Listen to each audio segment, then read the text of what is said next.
Good morning mga papa, dito tayo ngayon sa Vista Verde, Caloocan. May ipapakita ako sa inyo, for sale siya, house and lot. So nakikita nyo, ito yung gilid niya. Napapansin nyo, nasa corner siya, no? Yan, ang sukat nito is 145 square meter. Napansin din natin yung mga poste niya, no? Medyo malalaki talaga, matataba. Bali, umaabot ng presyo nito ay 5 milyon. Napakamura sa gantong house and lot. 145 square meter na. So ito, pasukin natin yung loob. Napapansin nyo, naka-tiles na rin siya. Design pa lang ng bahay, panalo na tayo. Andito tayo ngayon sa sala area. Yan.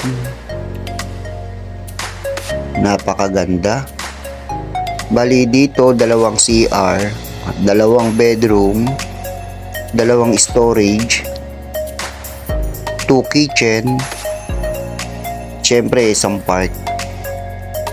So yan, lumabas ako. Ito yung mini garden.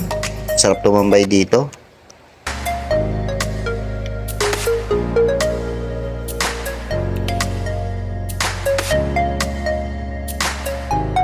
Ito yung parking area.